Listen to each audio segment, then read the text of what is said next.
using the Map in Learning program. And that has been very successful over the past 6 years in partnership with Hong Kong Education City. And so we believe that geographical knowledge, geographical thinking, geographical approach are necessary for you and I to be able to help our world to overcome those challenges using smart city approach. This is the Young Scholars Award that I have initiated among all the universities in Hong Kong. Each and every year that students from university using GIS to do their final year project and enter into these competitions, and we will give them the award, and that he or she will have the opportunity to have a opportunity to go to the United States to mingle with all the other young scholars all over the world on discussing how geographical approach GIS can help tackling our world's problem. Now, because of the need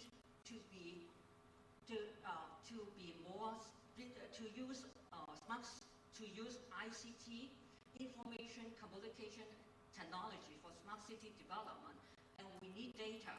So for smart government, actually when the smart city blueprint being launched in the year 2017, and thereafter in 2020 the blueprint 2.0, and our governments have emphasized a lot on the launch of the open data website or the portal, and that you now can find over 4,900 data sets and over 1,800 APIs over there, and you can draw the data from the portal to develop your own applications.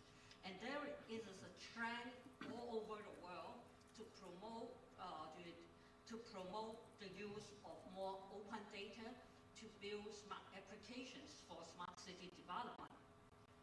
And according to a survey by a number of OECD countries, that the value or the popularity or the open data, geographic information has always been on the top of the list, and then meteorological, environmental, and then economic and business information. So it is therefore, because we often use all the popularity and all the value of geographical information, and as I said earlier on, geographic information has been the eye of the smart city as a foundation technology. So this is why that we need to learn more how it can be operated by the different approach. Now this is a very classical example. Whenever we have the typhoon or the flooding or severe weather, our government will get together under a common operation picture, and that we can see clearly what are places that's being flooded or will be affected by that typhoon, say the wind and things, that how we can relocate maybe the residents being affected. So this is also a common picture using geographical approach. And that you may also want to notice that our government will launch the common spatial data infrastructure soon, and is part of the open data you can use to get the data for your application, your enabled applications. And if you are interested in further, actually, Donghua Samyun has also set up this geospatial lab, and that you can go there to not just use the data, but also have people to teach you how to develop applications for smart city. Now, because I'm running out of time, I will quickly conclude my presentation by sharing with you what's next. So far, I have shared with you is about the open data being available locally. In fact, for the SDG, they have already set up an open data portal, which will ultimately your data can be contributed to them to form the 2030 sustainable goal, the portal to present to the world. So not just local open data, regional and global as well. And for the spatial data infrastructure, remember I told you Hong Kong by the end of this year, the CSDI. In fact, while we are doing so, our neighbor, Singapore, has already done the marine. So not just the terrestrial. So it is a global trend that we create a common framework, a single source of truth together, and that each and every countries are actually rushing in, not just the terrestrial, but also the marine, and perhaps the next frontier as well, the ocean, as well as the sky. Use more because of the availability of the low orbit satellite image and also the availability of the immediate geoprocessing tools after we got the satellite, and that easily we can use those data we collected from those satellite images to analyze, say for example, the effect on fire, the effect on the crops because of the drought weather, and maybe any other things else, anything else. So you and your work are essential, and those are the ingredients or the characteristics or the approach that you should learn in order to create a sustainable future. And geographical approach or geographical thinking should be one of the techniques or skill set that you should have, not just hear from me today, but in the future when you go on for your career, and that this is really the basic skill. So I do hope that we can promote more partnership, especially the public, private, and people's partnership. We call it 4P, to achieve the Smart City 3.0, which is more bottom-up approach to drive the development of smart city. Now, I know I am running out of time, so if you, maybe I will leave the video to the organizer, and that you can watch yourself later on. Thank you very much.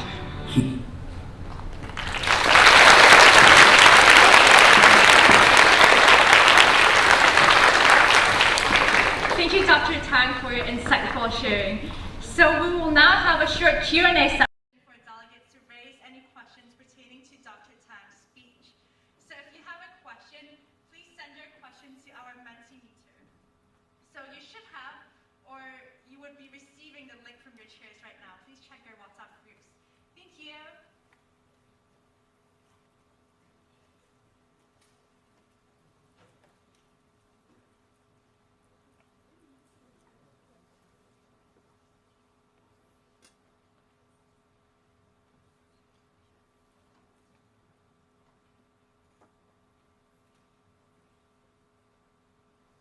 Dr. Tang, we already have some questions for you.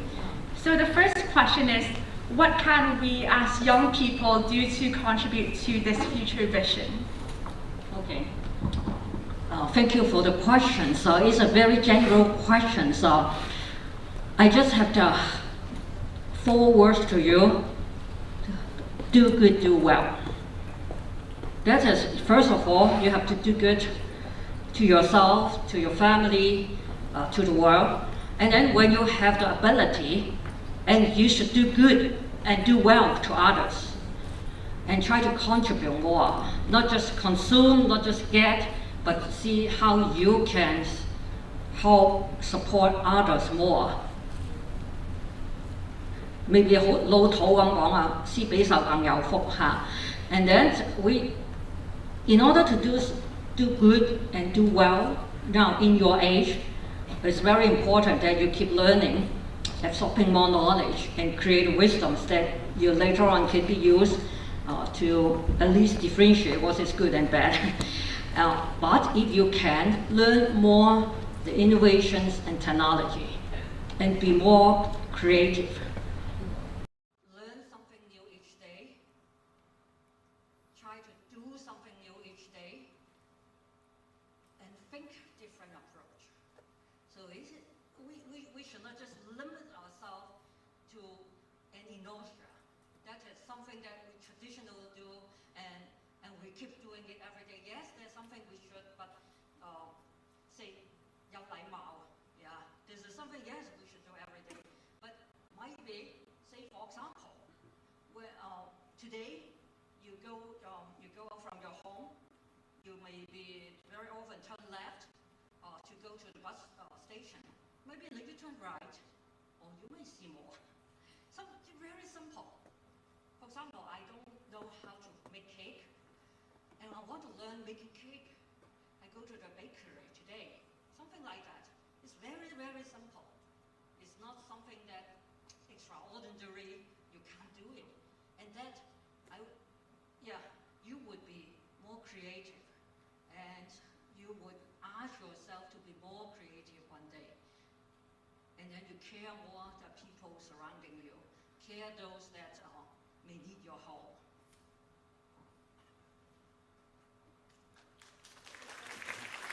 I have more questions, but due to time constraints, we'll only entertain the ones with the most upvotes.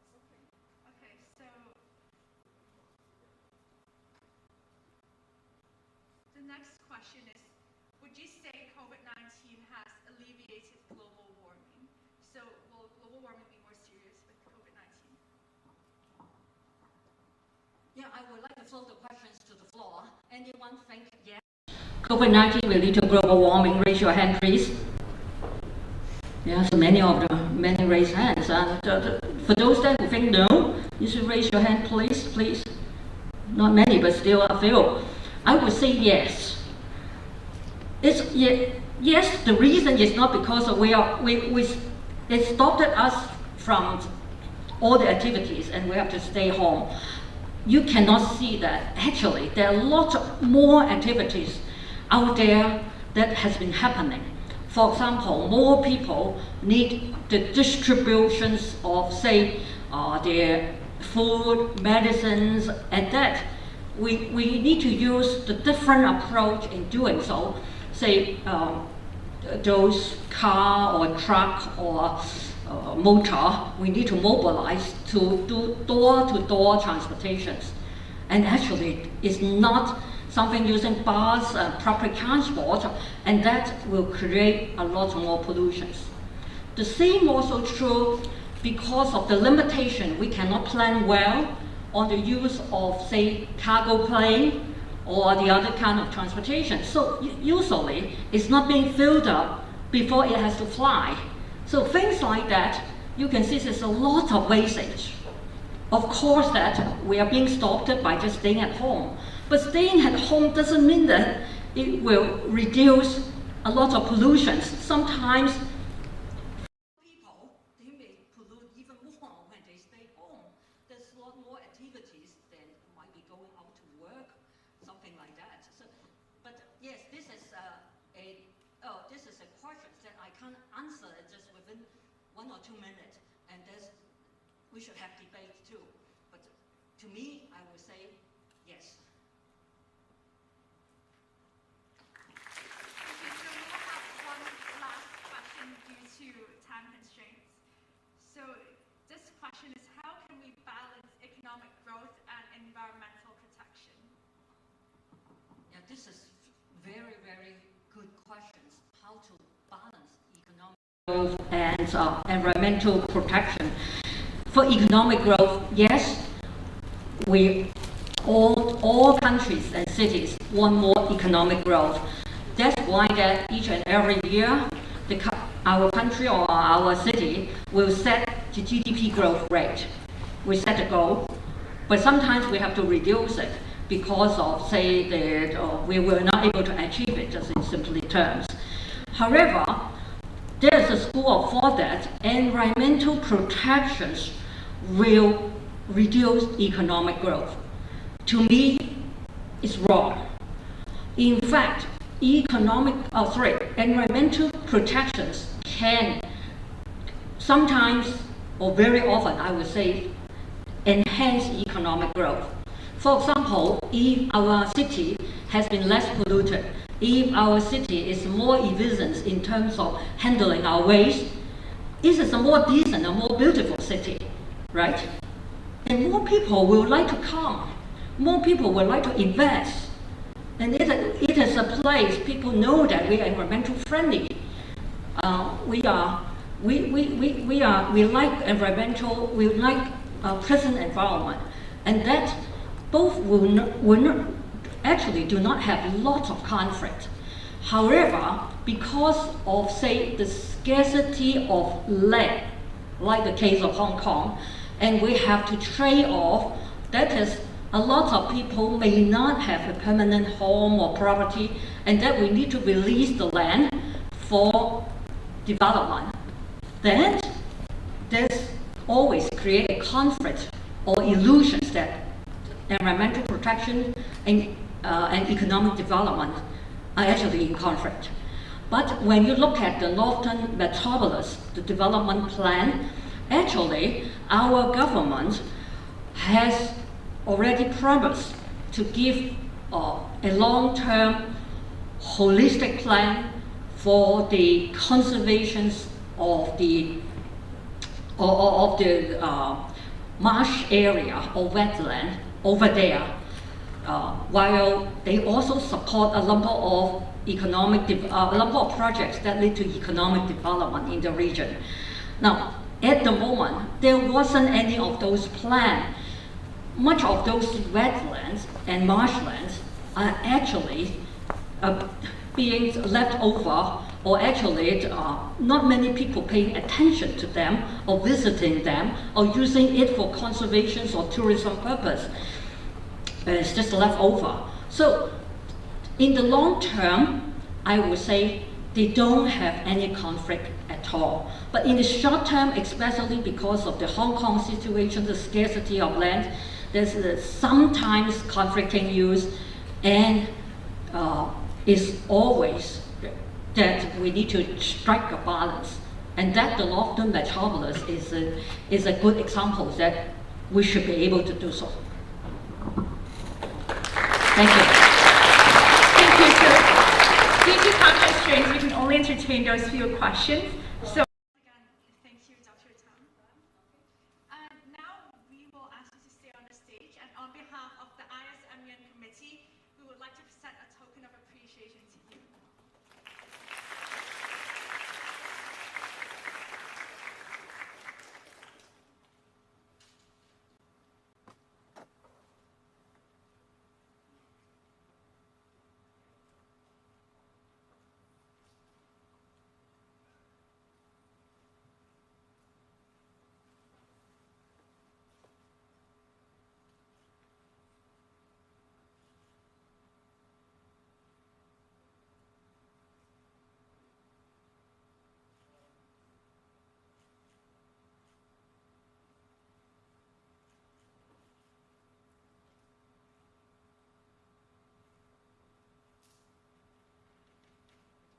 Thank you, Dr. Tang.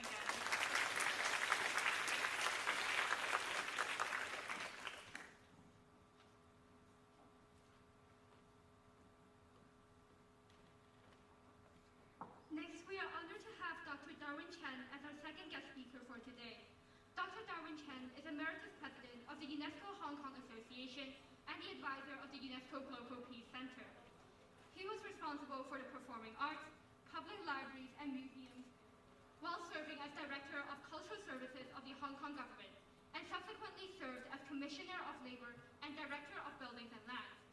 Awarded the degree of Doctor of Social Sciences by the University of Hong Kong, Dr. Chen is also an Honorary Fellow of the Hong Kong Academy for Performing Arts, the Education University of Hong Kong, and the School of Professional and Continuing Education at the University of Hong Kong. He was awarded the Silver Balconia Star by the Hong Kong SAR government in recognition of her community service. Due to the rising number of COVID cases, Dr. Chen has paced his speech for us. Please enjoy.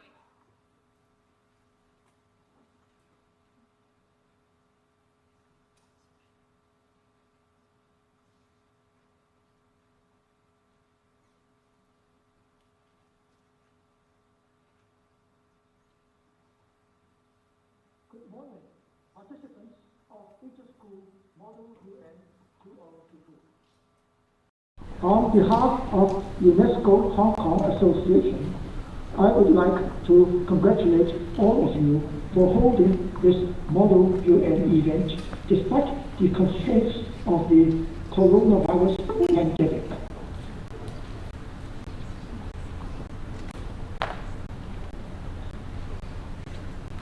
The current focus of United Nations UN Agenda 2030 on sustainable development is more significant than ever. The theme of your Model UN event this year, Winds of Change, is a most timely topic in our deliberations on how to improve global well-being post-COVID-19. Scientists have warned us for years that unrestricted deforestation, illegal wildlife trade, and diseases that cross from animals to humans would unleash an uncontrollable pandemic. Now they have been proven right. For the first time in 100 years, the world is focused on a common goal, beating coronavirus. Millions of people are experiencing untold misery and suffering as the virus overwhelms our bodies and our economies. The pandemic has forced all of us, rich and poor, to reconsider almost every aspect of how we live. COVID-19's damage is only just beginning to be felt. The world has seen many crises over the past 30 years, including the global financial crisis of 2007 to 2009. Each has hit human development hard, but overall, development gains have been achieved globally year on year. This trend, however, has been changed by COVID-19 with its triple hits to health, education, and income. Global human development will fall this year for the first time since 1990, when measurements began. So the pandemic presents an enormous challenge for reaching United Nations 2030 Agenda on Sustainable Development, SDGs. SDGs are a roadmap for humanity development. They encompass almost every aspect of human and planetary well-being.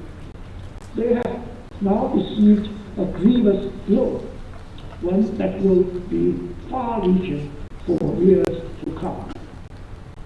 The hardest hit among the 17 SDGs are those concerning human welfare, including good health, no hunger, no poverty, decent work, quality education, and strong institutions. Good health.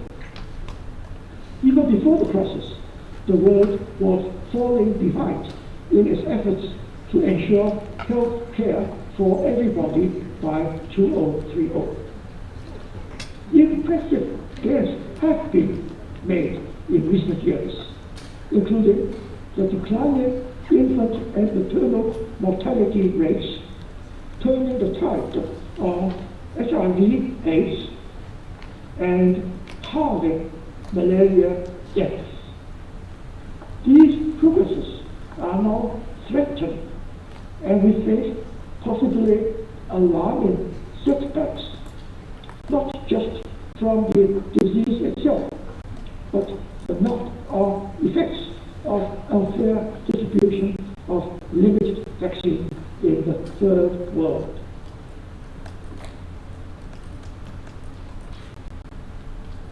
no hunger. The number of undernourished people has dropped by almost half in the past 2 decades. Central and East Asia, Latin America, and the Caribbean have all made huge progress. Still, as of 2017, more than 800 million people are chronically undernourished. COVID-19 has exposed weaknesses in global food supply chains, and it has pushed fragile countries into further distress, such as Yemen, where, despite humanitarian assistance, 16 million people wake up in India and China has lifted tens of millions of people out of poverty. However, Oxfam now estimates that COVID-19 could push 500 million people back into poverty. SDG 1, no poverty, is the bedrock of the 17 SDG goals. The pandemic has made this goal more challenging, but also presents an opportunity to completely revolutionize development. Decent work. About 1.6 million people work in the informal economy. That's about half the global workforce. The International Labour Organization, ILO, reports that these people are in immediate danger of having their livelihoods destroyed. The ILO further reports that more than 1 in 6 young people have lost their jobs since the pandemic began, and those that are still at work have seen their paid work hours drastically reduced. A United Nations agency, UNDP, will be one integrated growth that would truly leave nobody behind. Quality education. UNESCO estimates that about 1.25 million students have been affected by lockdowns due to the pandemic. UNDP estimates 86% of primary school the digital divide and the right to internet access, particularly those in rural areas. UNDP estimates that the digital divide, if it could be closed, the number strong institutions. Many national elections and referendums have had to be postponed due to the pandemic. Sometimes such postponements can lead to increased risk of social unrest. Governments, particularly those in fragile countries, are under unparalleled pressure to deliver better social protection and to function in new ways, such as digital services that would advance social cohesion while upholding human rights and the rule of law. COVID-19 has shown us how deeply connected we are to each other and to the planet. It is forcing us to revisit our values and to do what was once almost unimaginable, redesign the way we work. It also shows us the wisdom inherent in the SDGs. They make it clear that the challenges the world is facing today cannot be resolved in isolation, and we must adopt an integrated approach in meeting the 2030 agenda.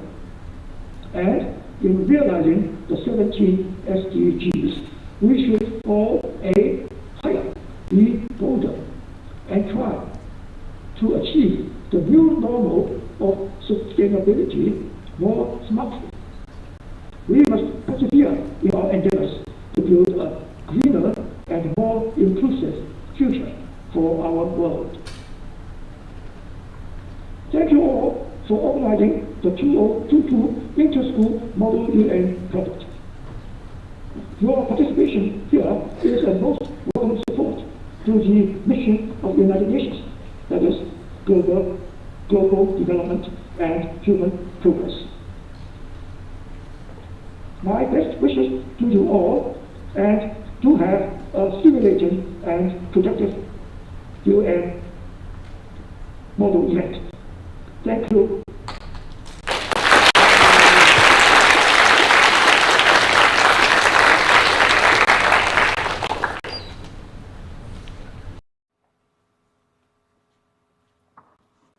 Thank you, Dr. Chen, for his insightful sharing. On behalf of Dr. Chen, for him, Ms. Tang, please.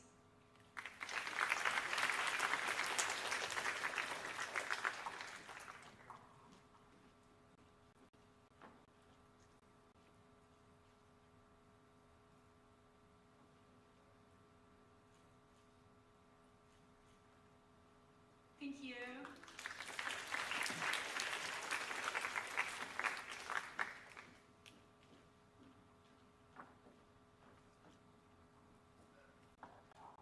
Now we would like to introduce the United Nations Educational. First, we have the United Nations Educational, Scientific, and Cultural Organization. Your chairs are Olive Chan and Ambrose Chan.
呢個鏡頭好直。